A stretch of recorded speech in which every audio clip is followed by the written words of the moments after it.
Hello and welcome to Simply Tax. I'm your host, Damien Martin, a tax CPA passionate about helping you navigate complexity and achieve your goals. While I often help traverse the wide-ranging world of tax, my primary focus sits in what I often call the intersection of privately held businesses and their business owners, and particularly in helping families build and preserve their family's legacy and transfer multi-generational wealth. My conversations at this intersection often involve something that's a bit mystifying to many, and being honest here, despite being a guy who works in the space regularly and has helped develop a practice around it at BKD CPAs and Advisors, I still consider myself to be a lifelong student of that something. Now, since I also sit at the intersection of tax and being a dad, and my 6-year-old daughter happened to be in the office while I was working on this episode, I thought I'd ask her what she thinks this mysterious something is. As you'll quickly be able to tell from our short clip here, my daughter and I have been having a little fun lately doing interviews of our own on just about any topic you can imagine a 6-year-old could come up with. Testing. My name is Bob Martin. Hi, Bob. I've been meaning to ask you, what are taxes anyway? I don't know. You don't know? You don't have any guesses or anything? I think it's about unicorns. Unicorns? Okay. How about, what is a family office? A family office is without your family. Oh, and they're like in an office together or something? Yeah. Okay. What other things do you know? Do you like unicorns? Well, I like unicorns. Do you like unicorns? Yes. Do What you else? like fairies? Fairies are the best. Do you like trucks? I do like trucks. Do you like green eggs and ham? Yes, as long as there's no green eggs. Oh, why is that? I don't know what a green egg is. It sounds weird. And with that, I'm excited to share with you on the podcast today a conversation I had with Jeff Davidson in my ongoing quest to learn more to better serve the families and family offices I work with in creating and improving a family office. I personally always like to know someone's background and a little bit more about them before hearing their insights and perspectives. So, here's a bit more about Jeff before we unpack the sometimes mystifying and perhaps daunting world of the family office.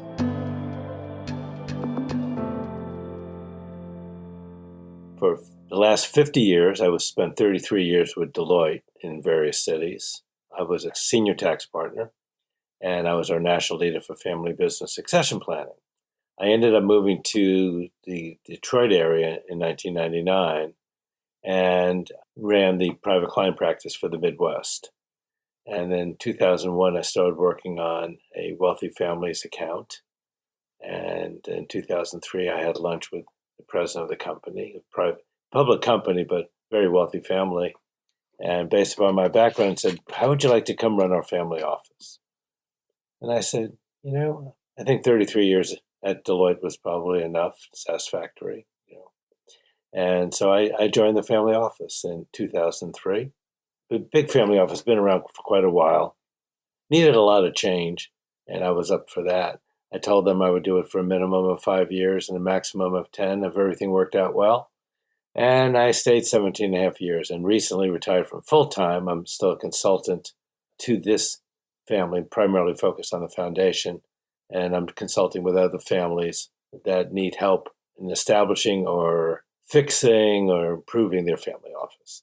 Well, that perspective is one that I've certainly enjoyed talking to you about some as I've got to know you a little bit more and learning about your background. But I think it's just such a great one, and there's so many things to dig into. But before we do, I have to set the stage here a little bit. And you said you're a tax partner at Deloitte. Did you have a favorite tax season tradition or kind of thing that you would do each year? And not really. I mean, we would have the traditional April 15th parties, where you go out and drink and dance and have a good time and then get back to work the next day and figure out all the things you should have done differently. So yeah, at least celebrate the passing of the deadline, even if there's more to do and work to be done still the next day, right? Right, exactly. And now, of course, the deadlines, everybody extends now. So now it's almost not April 15th anymore. It's like October 15th for especially the high-end clients that have all these complicated K1s coming in late and everything. Maybe you get two celebrations, perhaps. I don't know if it's or worthy of two or not. All right. Well, changing gears a little bit here. How about a favorite song or musician, perhaps? Well, my favorite rock and roll band, again, I'm a 60s guy, was The Doors. In Okay. fact, when my wife and I went to Paris the first time, I told her I insisted on going to, Jim Morrison's grave, which is a big celebration. So, yeah, I mean, the favorite Doors song, of course, is Light My Fire, number two song of the 20th century. Number one was the Rolling Stones' Satisfaction. I did not know that, but I also I could see that for sure. Yeah. I have very eclectic taste in music, though. I listen to everything. Okay. So yeah, kind of run the gamut. Anything that's good, is that kind of the way you think of it, or how do you approach your music listening? It varies. People make suggestions. I listen to jazz. I listen to classical music. I listen to a lot of Broadway music. If I saw plays that I loved, then I listened to music like Rent. I love the soundtrack from the play Rent.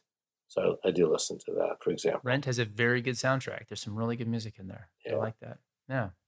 Pulp Fiction, too. I like that soundtrack. That's another one. That's okay. Yeah. And that's you talk eclectic and good stuff that's on there and kind of underrated, perhaps, I think, in terms of the Yeah. music there. Good stuff. And I know you're just coming off of a trip here, but maybe a favorite trip that you've taken, or if you could travel anywhere in the world, what would it be and why? Well, I think one of my favorite trips was going to Patagonia. I did an 8-day hike with my wife in Patagonia, 4 days on the Argentinian side and 4 days on the Chilean side. It was just unbelievably breathtakingly beautiful. I love France. I love Italy. Where do I want to go? The next big trip we'll take will be Australia and New Zealand. Really looking forward to that. I guess now we have some of those things figured out, favorite trips, even favorite music and band and all that. Maybe let's unpack a little bit some more of kind of your background though. So, Okay. you mentioned you were a tax partner at Deloitte. Now, I don't know that you did also mention though that you were I think the youngest managing partner. That's not, if I'm right there, and the first tax partner as well in the Right. role. Maybe talk a little bit about that experience and what that was like. The experience was interesting. It was intense because the office I was in, which was Tampa, Florida, where I became managing partner, it turns out it was timing-wise, all of our clients just about were savings and loan associations. And I woke up one morning realizing that all of my clients and all of the profit and all the revenue was going to go away because the savings and loan industry was going to go away. So instead of doing day-to-day, kind of tax consulting, I became very, very active in new client generation to fill the hole that was about to happen. So that was a pretty good, fun, intense 8 years. But then I left to go run the third largest tax practice in the country in Connecticut, and that was good experience. And then I went to Cincinnati to help create the national private client practice for the firm. That was a great experience. And in part of that experience, I not only ran part of the business, but I also became the national leader for family business succession planning and created that platform, which they still use today. And maybe a little bit more about that. What is the family business succession planning practice? And Every company, every office has clients that are privately held. Okay. And these companies typically face the same issues. How are they going to keep that business going from one generation to the next? With proper planning, if that's what the desire is, you can do that, but it takes a lot of planning and a lot of thought. It doesn't happen, without that kind of planning. We thought about how to best do this, and we created a consulting platform, multifunctional actually. We had consultants involved, we had the auditors involved, compensation benefits people involved. It takes a lot to have an effect. They say like 1/3 at most of family business succeed to the next generation or to a third generation. So it's a beautiful thing when it happens, though. some definite headwinds there, and it takes some intentionality and planning. And it sounds like you kind of saw a need there and helped to kind of put that together. Is that a fair way to look at it? Well, the need was there, of course, and sometimes the lawyers would get involved with it, but the accountants, I think, are better prepared to do this in conjunction with the lawyers and other people. But, it's hard to go up to dad and say, hey, dad, your son's not capable. Or dad, if you don't sell the business now to somebody else, you're going to lose everything that you've built up. So a consultant from out of town can come in and say those things, but the local partner has a hard time saying those things. Absolutely. Get tied into the relationship side of things. And Right. it sometimes can be difficult to ask those difficult questions, I guess, right? Or put the difficult topic on the table. And there's always typical conflicts. I mean, the father and mother may have three kids, two of which are in the business, one isn't in the business. And how do you balance the needs of those three different people? Yeah, So it's an interesting business. It's a lot of fun. for sure. And Yeah. it can be very rewarding. As Jeff indicated, deciding when and how to transition a business can often be a source of stress or anxiety.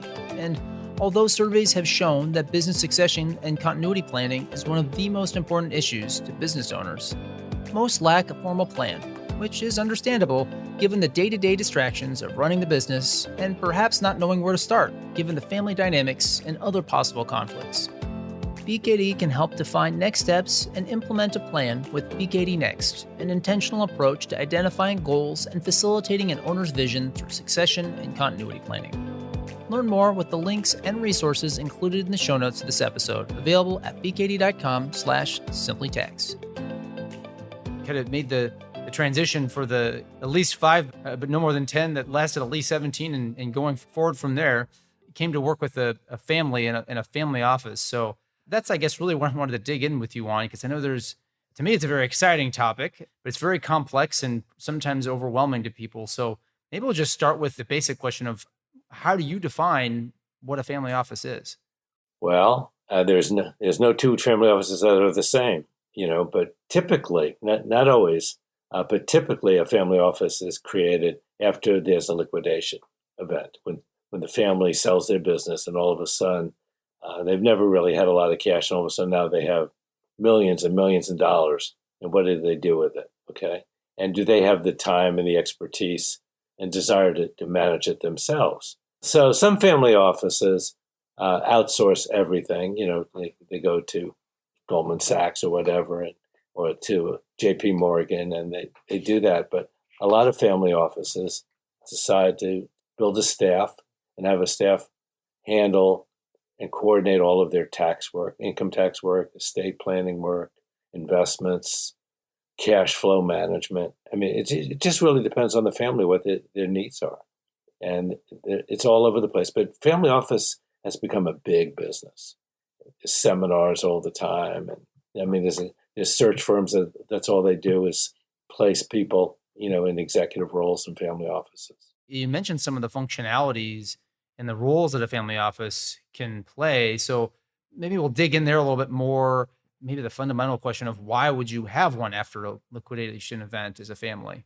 Well, you'd have a family office because you need help, okay? And you need professionals that can better manage your financial situation, preserve your wealth. It could be matters as simple as insurance. The family I'm working with now out west, their insurance coverage was ridiculously inadequate because they didn't know that. Even though they're very wealthy billionaires, that doesn't mean that they're sophisticated in financial matters. So having sophisticated financial people help them deal with issues, whether it be insurance or banking or investments, that's where the value add is.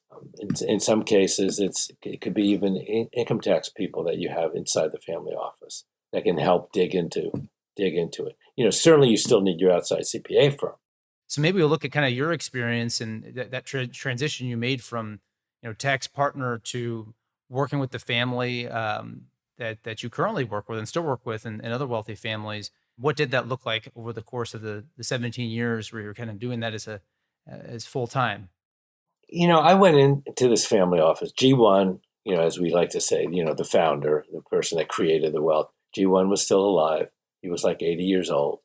And I spent a few days at the family office. I interviewed every single person. I had called them in and said, so what do you do? Tell me what you do for a living here. And then I started looking around, realizing just how unstructured everything was and everything. And I called the senior people in for a meeting, and I said, so who pays for this family office? And they all looked at each other, and they said, well, Mr. So-and-so. And I said, well, how much is running this family office cost? Well, with millions of dollars, let's say. And I said, so what happens when Mr. So-and-so dies? What's going to happen to the family office? And they all looked at me like, duh. That's a crazy question, Jeff. Why are you asking that question?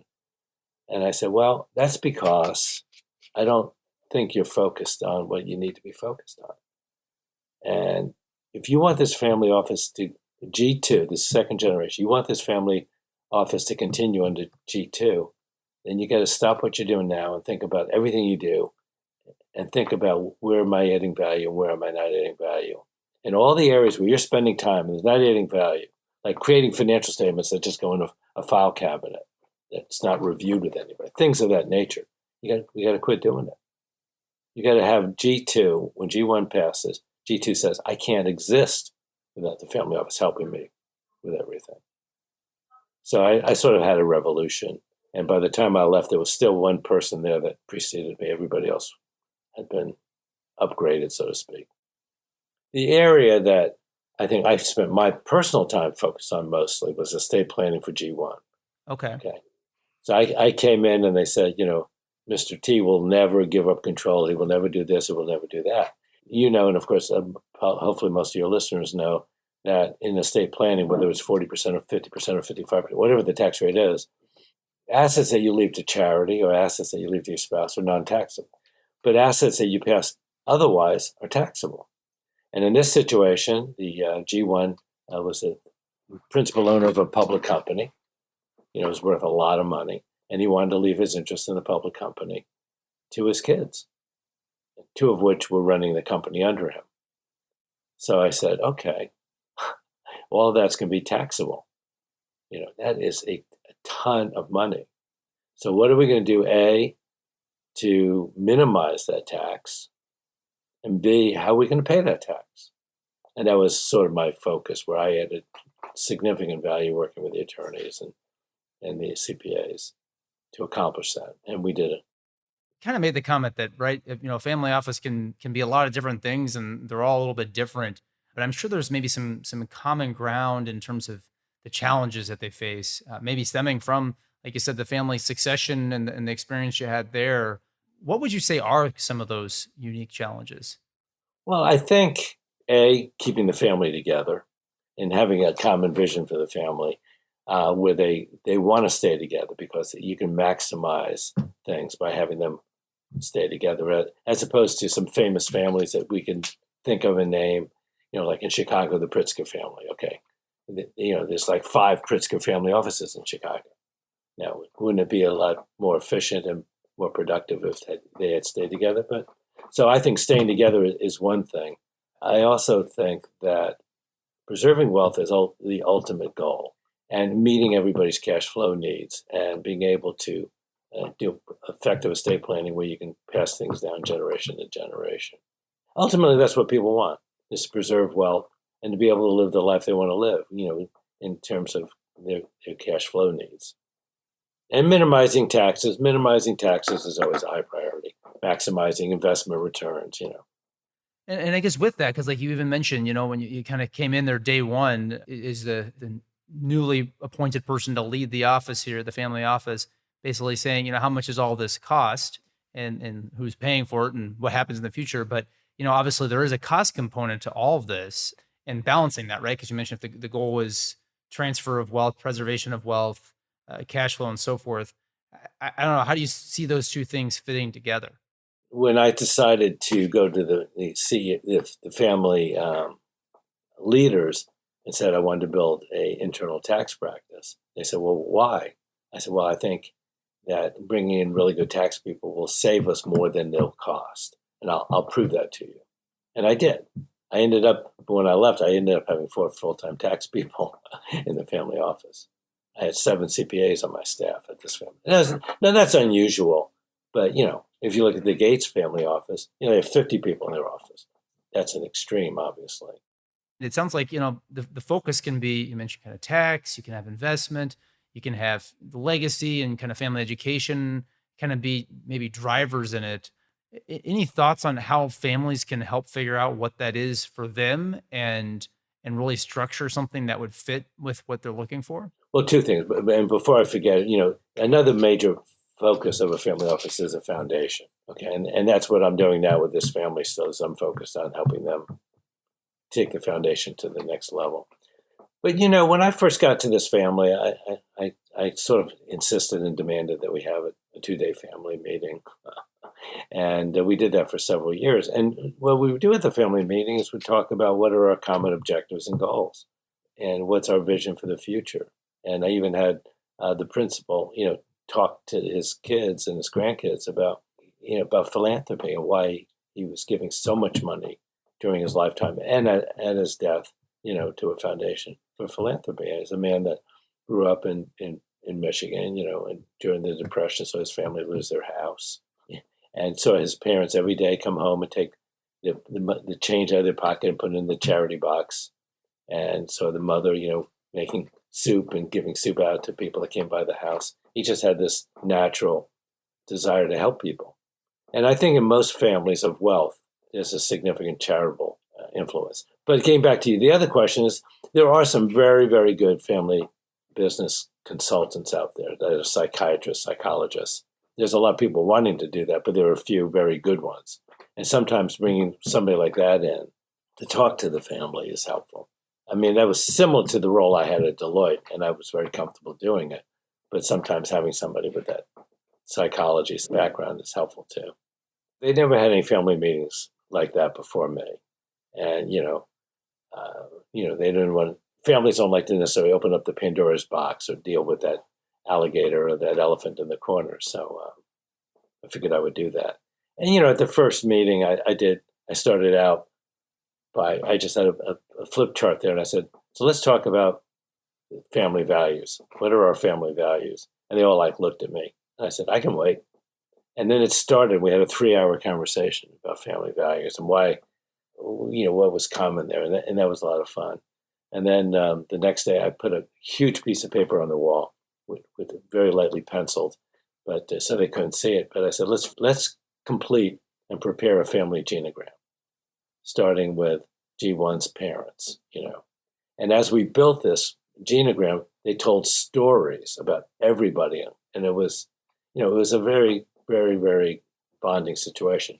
Now, it was the second or third year where I talked to the principal and I said, I want you to talk to your family about your philanthropy, show them what you've given, in broad strokes, and talk to them about why you did what you did and why you did it. He goes, nah, I don't want to do that. I said, okay. So we got to the meeting and I said, and now we're going to talk about philanthropy.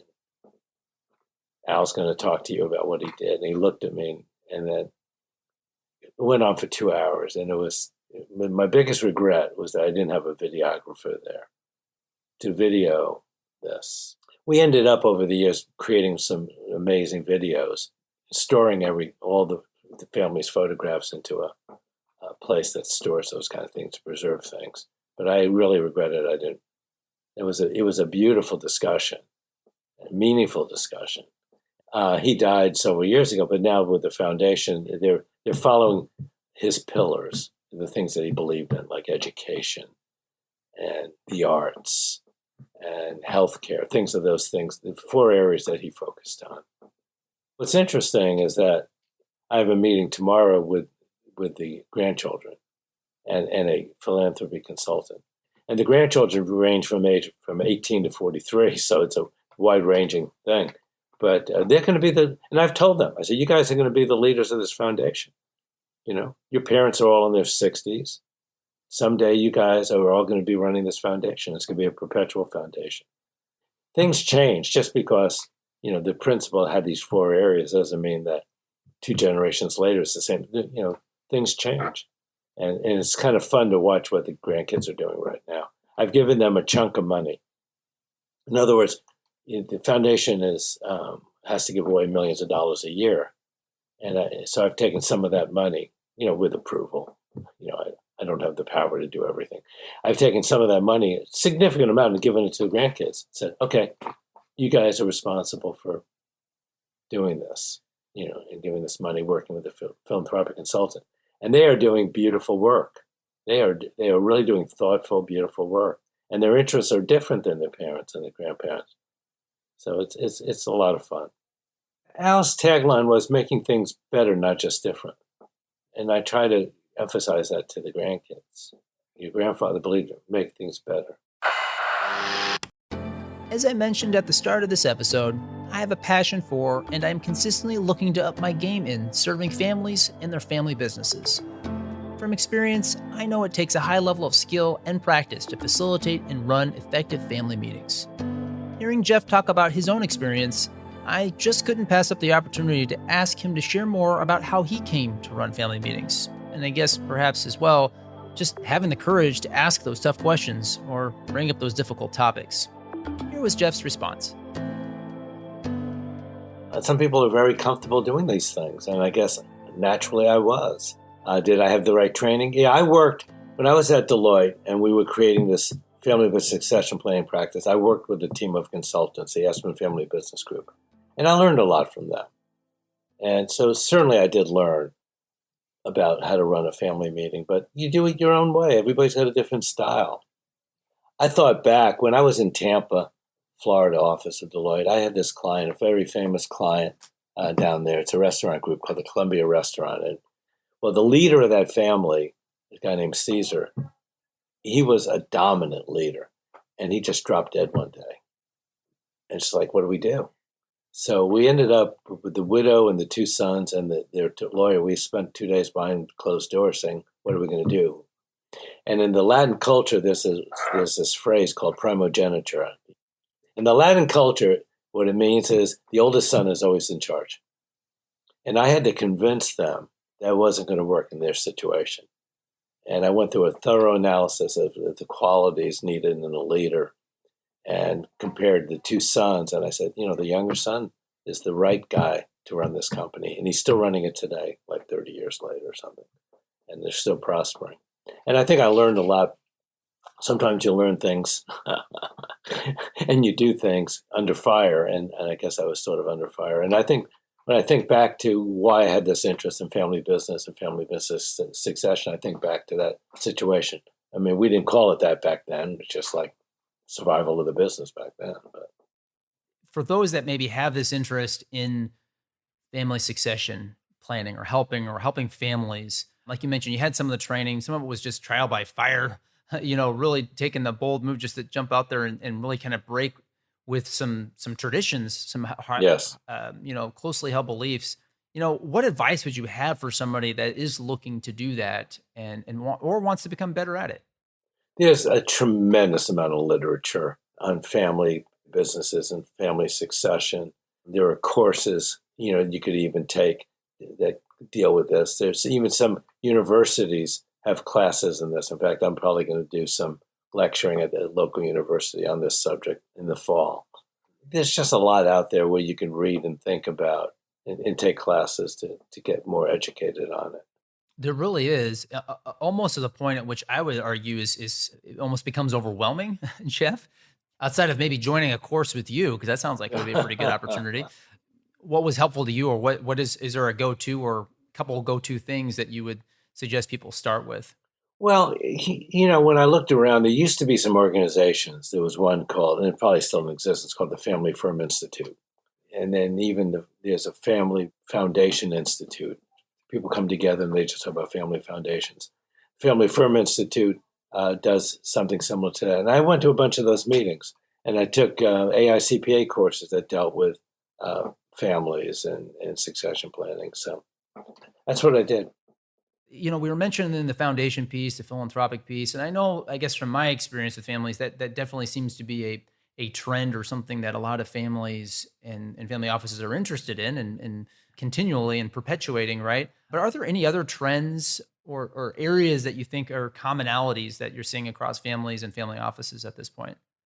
Well, I think as far as philanthropy, what's becoming more and more popular and more of interest is trying to do things where you're making investments and trying to do things that are helping, kind of like what the Gates Foundation is doing in terms of helping with the problems of not just the economy, but the ecology, so to speak, and the wealth issues out there, and trying to help people become more educated.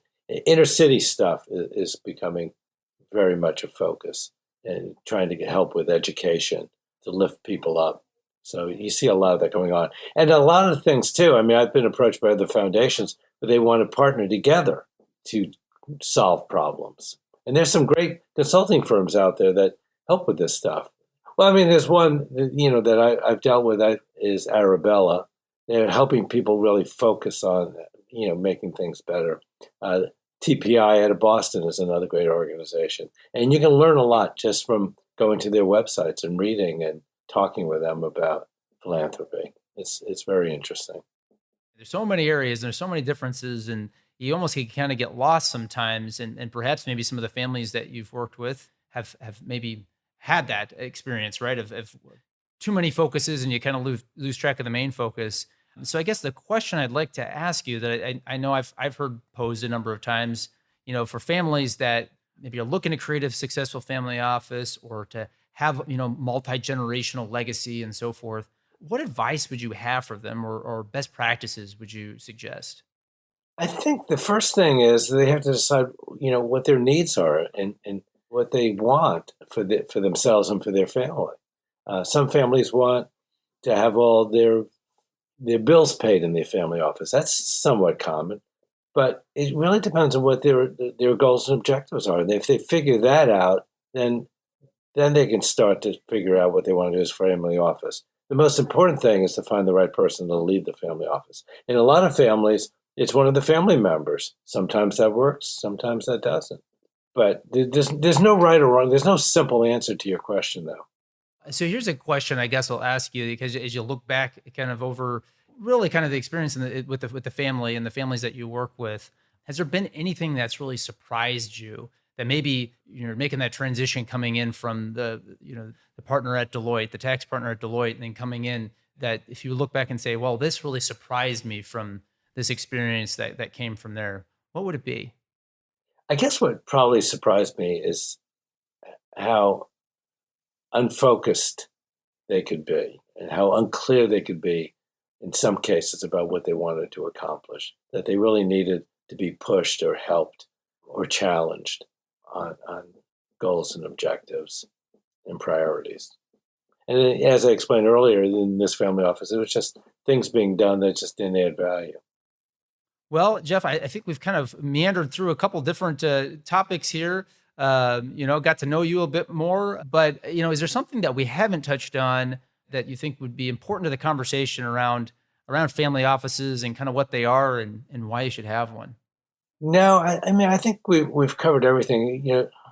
Family offices for families of wealth, I think, are very important. If the objective is to preserve wealth and to be organized and to have things taken care of and let the families enjoy their lives without having to be burdened by all the detail that a family office can take care of. And that's why the family office has become such a big business nowadays. One kind of follow-up question there that's probably an important one to mention too, especially those that maybe have this liquidity event or thinking about starting one. I've heard a lot of lines in the sand attempted to be drawn over the years around kind of when it makes sense to have let's say a single family office versus maybe utilizing a multifamily office or other models. Any thoughts on that and the kind of level of wealth or cost that maybe corresponds with that? I mean, I think that when a family's has, say, $50, $100 million, they can start thinking about being part of a multifamily office. So, the multifamily office can take care of certain things, primarily investments and maybe some other things like that. I think once a family has a $500 million, $500 million or more, they ought to start thinking about having their own single family office. I've never read that. It's just sort of my gut feeling as to what makes sense. It's like you said, it's not all things to all people, and you kind of have Right. to figure out what it is, and depends on perhaps what functions and roles you want filled by this family office as well. But that's very helpful. And I would also say that, with a family office that's primarily investment oriented, there's been some court cases. If you do things right and you structure your family office right, you can get the costs to be tax deductible. I don't think a lot of family offices, another one I'm working with now, had no idea about this. Their CPA didn't know about it, their lawyer didn't know about it, and it's kind of like fundamental. Jeff, I have to say, I managed to work the lender case in here to our conversation, so we get what's a tax podcast without at least a tax case reference in here, right? So Yeah, it's kind of hard not to do that. it is, yeah. But So- you're right though, and it requires constant monitoring and keeping up, Exactly. and there's always changes, and the tax laws are always changing. Right. Family dynamics are always changing. Business, I mean, there's just so many things to think about, Yeah. and that's particularly why I think it's so important to have someone like you involved, right? To be able to help to consult, weigh in, lead, direct, make sure the focus is the right way. Well, any closing thoughts that you would leave the audience with here today?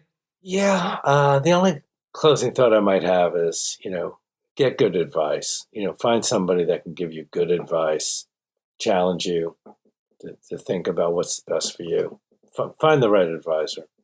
That's great advice, I think, ultimately, at the end of the day, right? Because you kind of, you got to have somebody to coach and advise you for sure. Well, Jeff, this has been fun. I've enjoyed talking with you and spending some time with you, and I greatly appreciate your time. So thank you. My pleasure. I hope your viewers find it helpful. Well, as you might have gathered, I thoroughly enjoyed the opportunity to get some good advice, insight, and perspective from Jeff. And I would like to invite you to learn more about him and how to get his contact info in the show notes of this episode, available at bkd.com/simplytext. We've also included BKD resources on family offices so you can learn more. If we aren't connected on social media already, please find me out on LinkedIn and on Twitter at Damien Martin CPA. You'll also find me on Instagram at TaxDad and on YouTube by subscribing to our Simply Tax YouTube channel. We really value your feedback, and I would greatly appreciate it if you'd shoot us an email at simplytax@bkd.com, and if you would leave us a rating and review on Apple Podcasts to let us know how we're doing. I'm Damien Martin, and thank you for listening.